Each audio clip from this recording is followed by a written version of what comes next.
카풀 앱이 도입이 됐을 경우에는 택시 산업 자체가 붕괴될 수 있다라고 판단하기 때문에 승차난을 해소해보고자 하는 취지에 좀 더 맞는 서비스라고 보기 때문에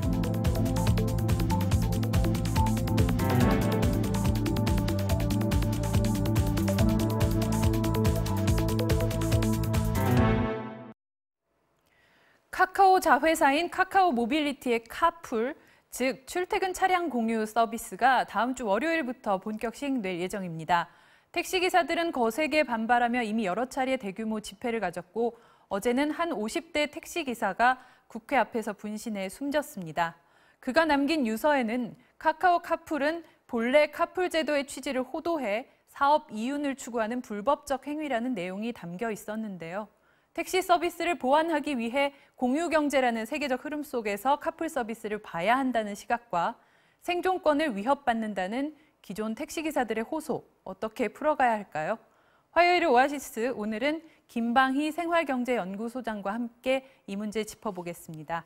소장님, 어서 오세요. 네, 안녕하세요. 네, 원래 이 카풀이라는 건 그 이웃들끼리 같은 방향으로 회사가 있을 경우에 자연스럽게 같이 모여서 차를 타고 가는, 그렇죠. 또 정부에서 한때 장려를 하기도 했고요. 그런데 지금 논란이 되고 있는 이 카카오 카풀 서비스라는 건 이걸 사업화하겠다는 거죠? 그렇습니다. 그러니까 무상 차량 공유가 아니고 자가용의 이제 영업 행위를 하겠다는 건데요. 네. 그러니까 동네에서 그냥 차 얻어 타는 게 아니라 이 앱을 깔아서 휴대폰으로 이 자가용을 불러서 네.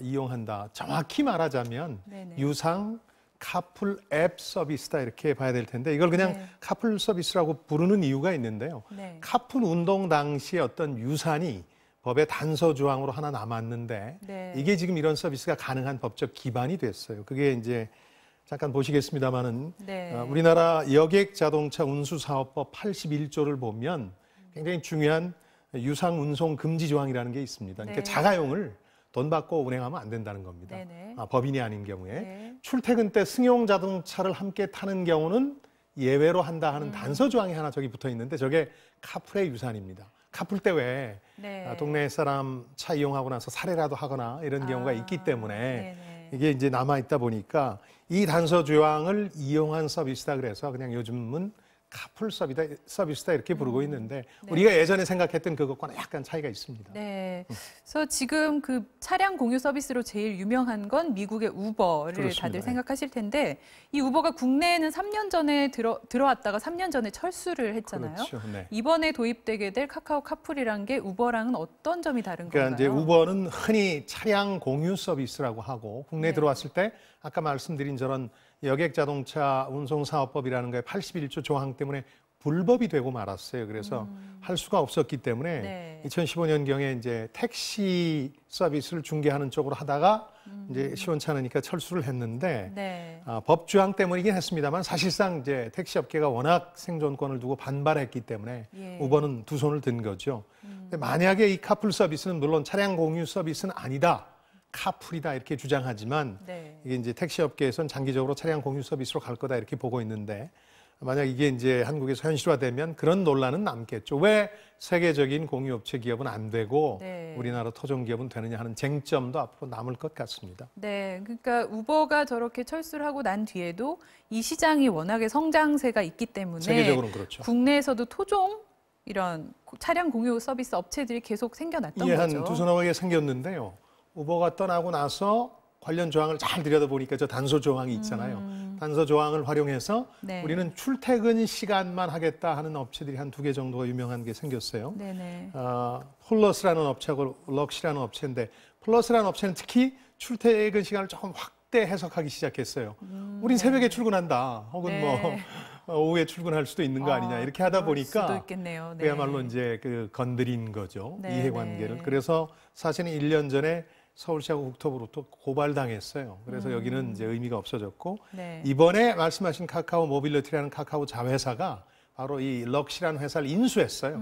그래서 이제 한 1년여 이상 준비하면서 차량 공유 서비스의 전 단계인 이 유상 카풀 앱 서비스를 이제 하려고 준비해 온 거죠. 네. 지금 카카오 카풀은 시범 서비스는 이미 하고 있고 네. 다음 주부터는 정식으로 서비스를 시행할 계획이라고 하니까 네. 이미 뭐 모든 준비를 거의 끝마친 단계다 이렇게 볼 수 있을 상황이죠. 텐데 네. 이 구체적인 운영 방침은 뭐라고 하고 있습니까? 예, 7일부터 이제 베타 서비스라고 해서 시범 서비스를 시작했는데요. 네. 몇 가지 그 눈에 띄는 것들이 있어요. 우선 운전자가 이제 하루 종일 제한 없이 하게 되면 택시업계 반발을 살 게 뻔하니까 네. 상생을 명분으로 하루에 2번만 영업하도록 하고 네. 대신 이제 고객은 무제한으로 사용할 수 있는 거죠. 네. 그리고 이제 쿠루라 그래서 자가용 운전을 할 영업자가 이제 한 5만 명 가까이 인증이 끝난 것으로 알려지고 있어요. 그리고 예. 기본 요금은 이 킬로미터에 3,000원으로 서울 지역 기본 요금하고 같은데 네. 전체적인 요금 체계는 보시는 것처럼 조금 떨어지지 않겠느냐, 이건 회사 측의 주장입니다. 그렇게 추정하고 있고요. 네네.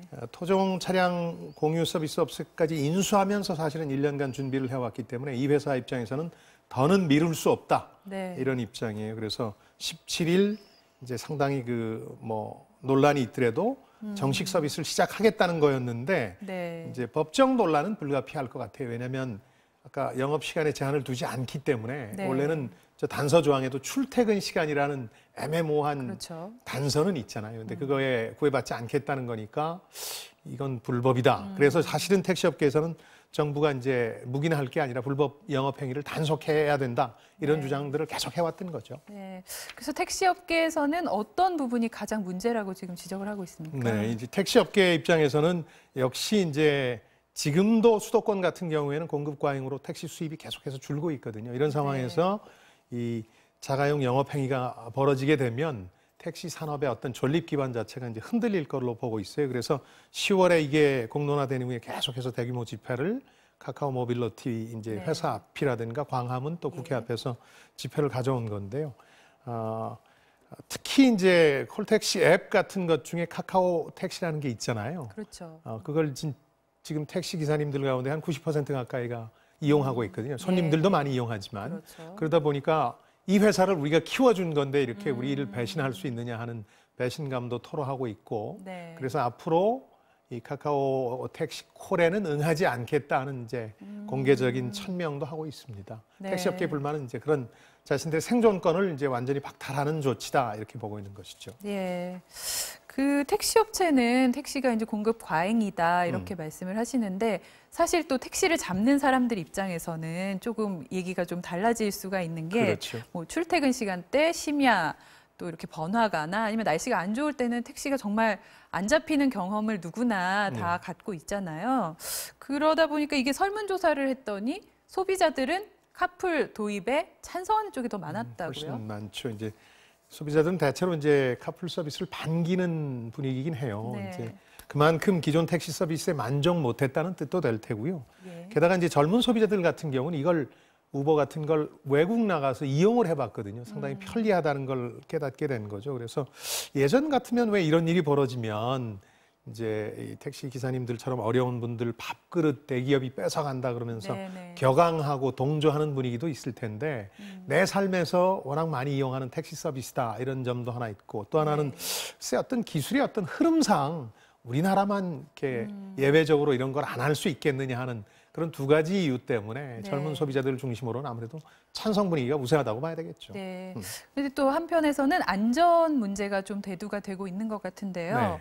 카풀 차량 운전자의 범죄 경력이나 뭐 사고 유무 또 면허에 대한 검사가 좀 제대로 이루어지지 못하는 거 아니냐 이런 우려도 있는 것 같아요. 그렇습니다. 이거는 사실은 토종 그 차량 공유 서비스를 고발할 때도 벌어졌던 논란이고 네. 우버가 들어왔을 때도 똑같은 논란이 벌어졌는데 그러다 네. 보니까 카카오 측에서는 몇 가지 안전 장치들 제시는 하고 있어요. 네. 하나는 그 앱에 이제 긴급 114 문자 같은 걸 넣어서 네네. 무슨 일이 벌어지면 한번 누르기만 하면 신고가 들어갈 수 있게 한다든지 네네. 또 하나 아까 5만 명 정도의 이제 쿠루 자가용 영업 운전자들을 모집했는데 예. 사실 한 7만 명 가까이가 응모할 정도로 열기가 대단했다고 그래요. 예. 그 중에서 이제 생체 인증이라 그래서 별 문제가 없는 사람들을 인증해서 우선적으로 이제 영업에 투입시킨다는 얘기니까 5만 명 정도가 되는데 네. 한 7만 명 정도가 신청했을 정도로 네. 그러니까 이 생체 인증을 통해서 이 사람은 괜찮은 사람이다 하는 인증, 안정감을 소비자한테 주겠다는 건데 이제 그럼에도 네. 불구하고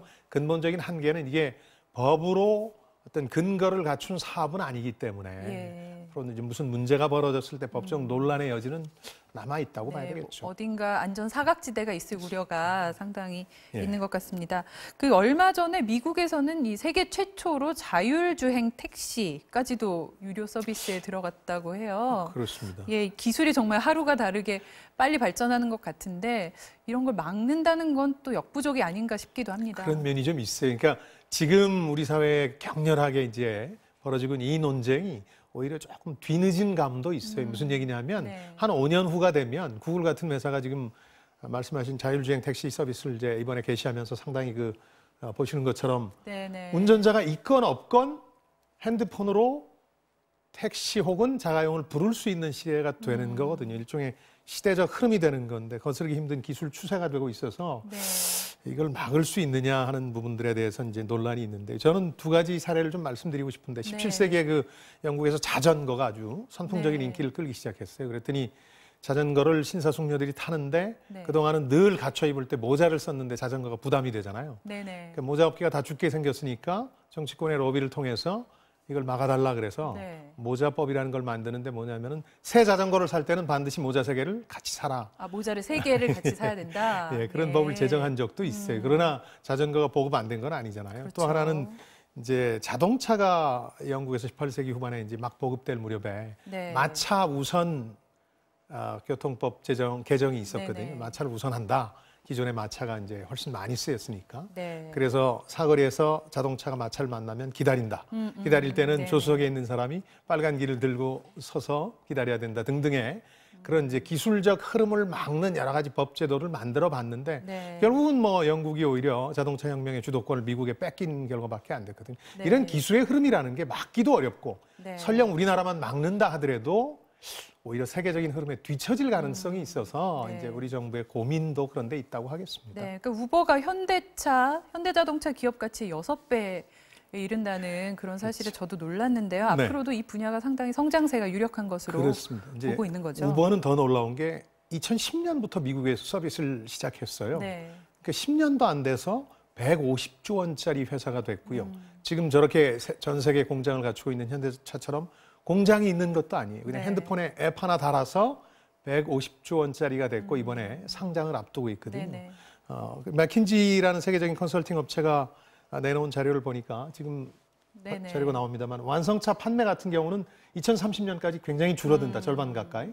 근데 이제 자동차 공유 서비스 같은 경우에는 30배 이상 들어서 차를 사지 않고 공유 서비스를 이용하는 쪽으로 많이 올라갈 것이다. 그렇게 네네. 얘기하고 있거든요. 네. 그런 점에서 보면 이런 이제 스마트 모빌리티라고 그럴까요? 차량을 공유하는 분야는 이제 지금 당장은 굉장히 안타깝지만 네. 택시 업계가 네. 어떤 거스를 수 없는 기술적 대세 흐름으로 좀 자리를 잡을 가능성이 크다고 봐야 네, 되겠죠. 그러니까 무서운 성장세만큼 이제 기존의 택시 기사분들께서 더 두려움을 느끼는 게 아닌가 그러니까 그런 생각도 기술 듭니다. 혁신이라는 말은 예. 참 근사하고 멋진 말인데 이게 네. 개인들한테 그리고 어떤 직군한테는 참 잔인한 말이죠.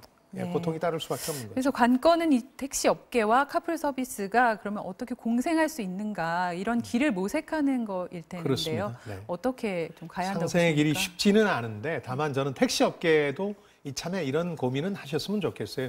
택시 요금 인상 논의가 이제 본격화되고 네네. 있으니까 왜 다른 서비스를 원할까? 기존의 택시 서비스에 대해서 소비자들이 불만이 있다는 걸 아셔야 되겠죠. 네네. 더 친절해야 되고 더 위생적이어야 되고 더 편리해야 되는데 만약 그렇게 되면 굳이 다른 서비스가 필요하겠습니까? 이런 측면 네. 때문에 이번에 이제 이런 반대를 하시면서 서비스를 어떻게 개선하겠다는 구체적인 약속을 좀 내놓으셨으면 좋겠고 네. 카풀 서비스 업체도 상생의 길을 모색해야 돼요. 네네. 택시 밥그릇을 뺏는 게 아니라 지금 한국 같은 경우에는 이제 어떤 시간대별 택시 구하기 어려운 부분들이 있잖아요. 분명히 출퇴근 있죠. 시간이나 예, 심야 예. 시간대. 택시 하시는 분들이 아무래도 좀 네. 덜 하기도 하고 뭐 아무리 해도 한계가 있으니까. 그렇죠. 그러니까 이 시간대에 가능하면 이제 이 카풀 서비스를 많이 배치시키되 대신 요금에 대해서는 어떤 네. 가격 경매, 옥션의 기능을 좀 더 활성화시키면 네. 되지 않나 하는 생각이 들고 뉴욕 같은 경우가 대표적으로 여기는 총량제로 네. 여기는 시간대가 아니라 지역별로 조금 역할 분담을 해요. 택시가 외곽이라든가 좀 먼 거리를 많이 담당하고 네. 이게 우버가 가면 요금이 많이 나오거든요. 거리가 네, 멀어질수록. 그러다 보니까 이건 택시 쪽이 많이 담당하고 이런 식으로 상생을 모색하고 있으니까 우리도 그걸 좀 해야 되겠고 또 하나 정부도 이 택시 업계가 워낙 이제 강력한 이해 집단이긴 하지만 네. 뭔가를 해야 되는데 저는 택시 구조 조정이라는 걸 해야 될 때가 됐다고 생각하거든요. 네. 택시를 그동안 줄이지 못해서 공급 과잉인 면이 있기 때문에 그래서 개인 택시 라이센스를 사들인다든지 법인 택시의 쿼터를 줄이면서 보상을 한다든지 해서 택시의 어떤 구조 조정도 하면서 네. 양 업계가 조금씩 절충안을 찾아야 할 때라는 생각이 듭니다. 네. 다양한 상생 방안들이 분명히 있을 텐데 그럼요. 정부가 적극적으로 좀 역할을 해야겠다 이런 생각이 듭니다. 세계적으로도 같은 고민들을 했던 거니까요. 네네. 예, 화요일 오아시스는 그 택시 업계 그리고 카카오 카풀 서비스에 대해 알아봤습니다. 김방희 소장님 오늘도 고맙습니다. 네, 안녕히 계십시오.